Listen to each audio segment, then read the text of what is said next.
Rick Philomoka, and you and Greg Valentine are doing a comedy show. How did you get involved in doing comedy, Honky Tonk? Well, it's kind of an extension of things. We ride on the highways together for all these years. We sit in the locker room for all these years, and we talk and we tell stories, and it's just evolved that way. Now, I want to give a little bit of a history lesson and not toot our own horn by any means, but when you hear about Mick Foley and different guys going out and doing these things for several years now, Lanny Poffo and myself, we did one of these long before anyone ever thought about it. We did one in St. Louis, Missouri.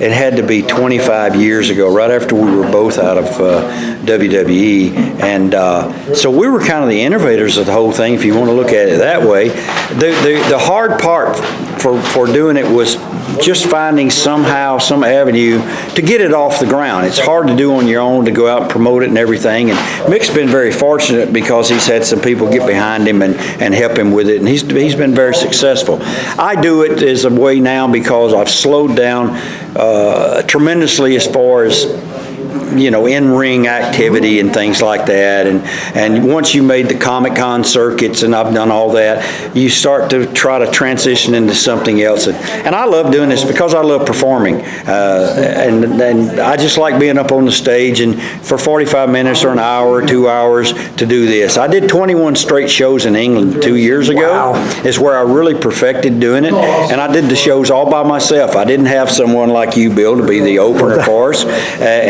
or anything. I did a 90-minute show, 45 minutes, take a break, come back, 45 more, and I did it by myself. And that kind of showed me that, yes, I can do this, and yes, I want to do it. So a lot of people say you're teaming with Greg Valentine to do this. And people are saying, like, Greg Valentine is funny? Well, here's the thing about it. It's I've been to some of the venues around the east, up on the East Coast, and last year, and I thought, let's put a new twist to this thing and call it the Rhythm and Blues Reunion, and do it that way, because the Rhythm and Blues thing was so unique, and I thought it was so great, and we just happened to come along and be put together. At the timing wasn't right. I think if the timing had been different, Greg and I as a tag team in WWE would have been extremely successful, but we're out here doing this now, and even with, you know, I call it, it's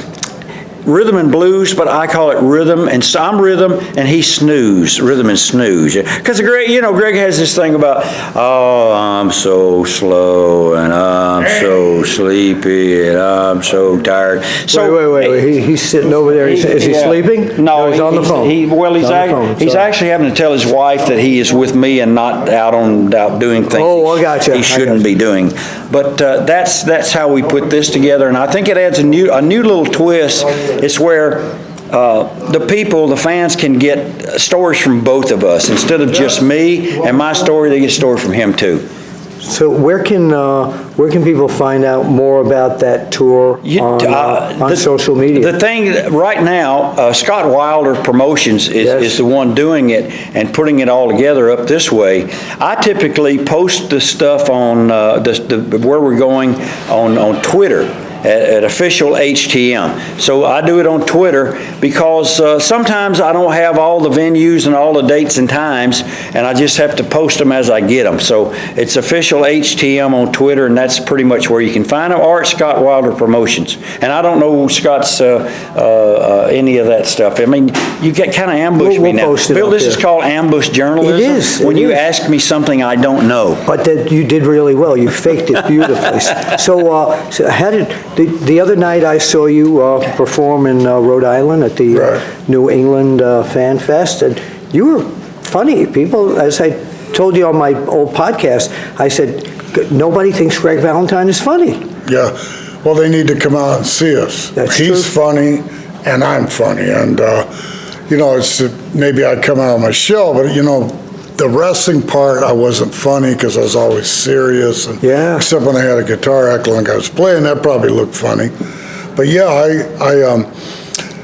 I just bring up old stories and old wrestling stories, you know, and it's new to me, but it's a challenge to me, but it just flows right in, and I'm just really happy to do it. I really like it. Yeah. So Because every story, and I say this, every story is a story and a bigger story behind that. There's a backstory to every story. But every question on the Q&As, when the fans ask us something, every question leads to a story. Yes. And there's always a backstory to that, to the story that you tell. Then there's a story that you can really tell.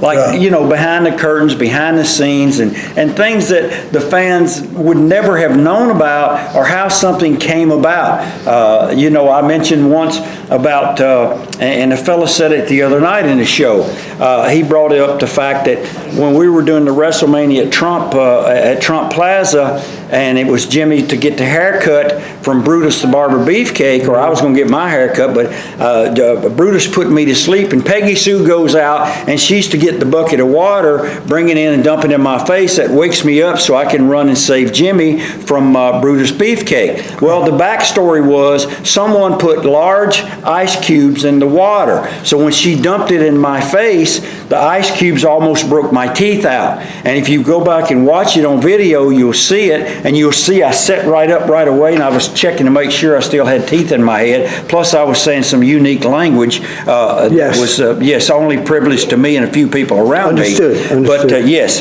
and but see, that's a little backstory to what happened. And the fellow, the whole gist of this was, he said, I went back and I looked at it, and you're right. The ice cubes were in there, they were hitting you right in the face, and you came right up and started checking your teeth. So see, it's... So I got to ask you about backstory or something. So there's a guy named R.D. Reynolds. He does this great website. It's a comedy website called Wrestle Crap. And I told him I was here with you guys tonight. And he said to me, why did Gorilla Monsoon call Greg Valentine Boxcar? Boxcar. Oh, because Boxcar, there was a guy named Boxcar Willie. Country singer, like right? Willie Nelson, Yeah. right? But he was the Boxcar version. And not that I looked like him. God, I hope not. It fit. It was like, I couldn't believe it when the first time I heard it. It was like, there he is, that's old Boxcar out there. No, I think it was just a little bit of his comedy, Boxcar. Yes. Look at Boxcar, or sometimes they call me Roy Orbison, and I remember that. Yeah. He was Elvis. Yeah, I remember that. This Boxcar guy was like very, very famous. He was one of the first people, or the first. I actually met the guy. He came along like second behind this guy Slim Whitman that did the 1-800 or 1-900 order my video, Made a fortune. order my little cassette tapes. Yes. And these guys made fortunes. But anyway, his name was Boxcar, and Bobby and Gorilla would say that there's look, there's a honky tonk man. Boy, he can really sing, but I don't know about Boxcar over there. Yeah. All right. Well, look, you two, I'm anxious to see you two tonight. And again, we Scott Wilder Promotions. You can follow them, and I'll let you know where the Rhythm Blues reunion tour is headed to next.